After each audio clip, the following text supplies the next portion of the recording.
Hey everyone, have you ever wanted to make Pico de Gallo at home from scratch? Come with me and I'll show you how I...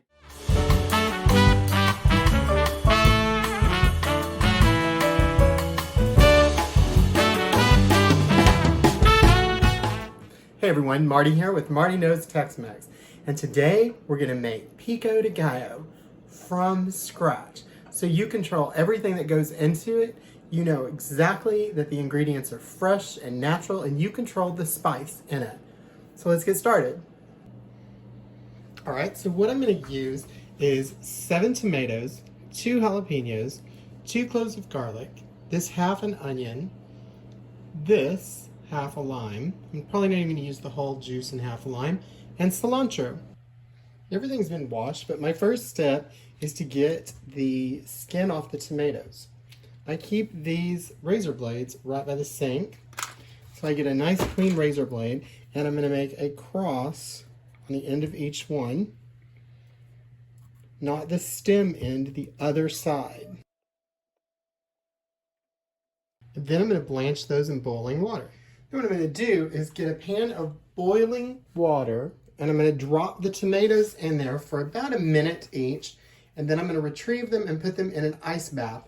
And that's going to let me just peel those skins right off. While I wait for that water to boil, I'm going to go ahead and chop up my other vegetables. Since I'm going to be using jalapenos, I'm not getting burned again. I'm using my gloves.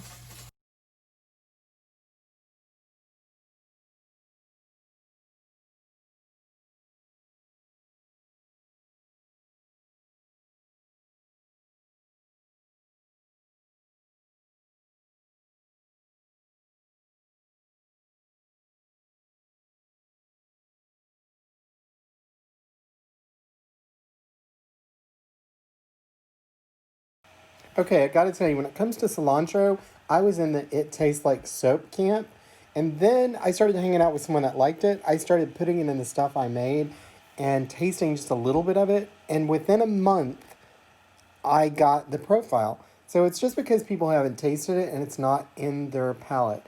What it tastes like is zesty and kind of wonderful once you get used to it. Okay, so the water's boiling, and what we're gonna do is just drop all of the tomatoes in there at once.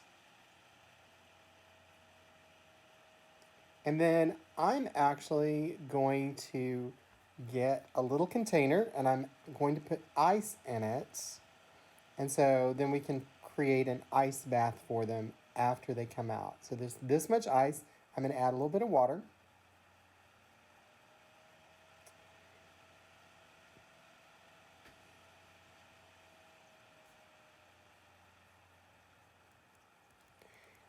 And once they've been sitting there for a little while, you can kind of tell that the skin has loosened up.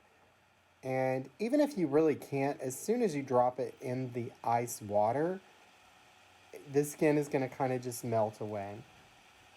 So let's do one really quick. We're going to get that middle one. Come on, middle one.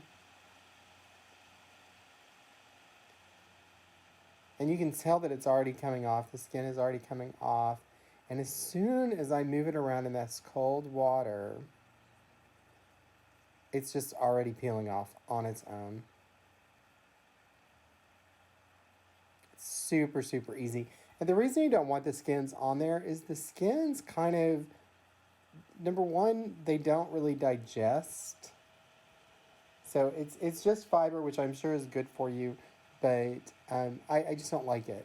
I don't like it. Unless you can puree it to where I don't even know it's there.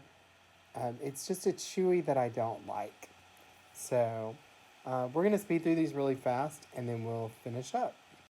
As soon as these come out of the ice bath, I'm just going to dice them up. Whatever size you want, but I'm just dicing them up and then I'm going to add them to my bowl.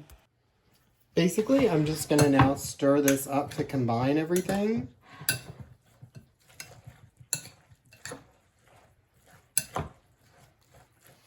And I'm going to add a little bit of lime, so not even that whole half. I also want to put a little salt. I usually just use plain old salt. I just grabbed this because it is my Himalaya salt cellar. It was just the closest thing.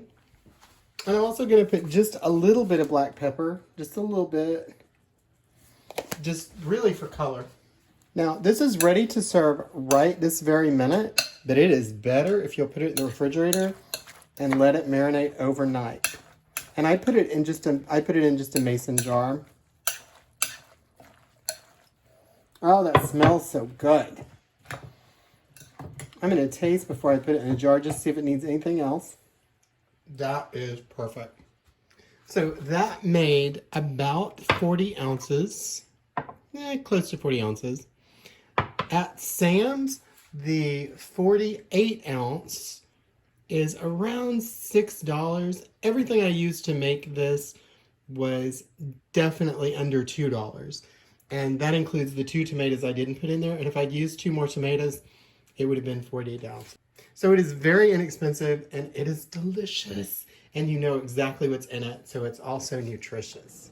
See how easy that was? For a little of nothing, you managed to make your very own Pico de Gallo, and you know everything that's in it. It's nutritious, delicious, and inexpensive.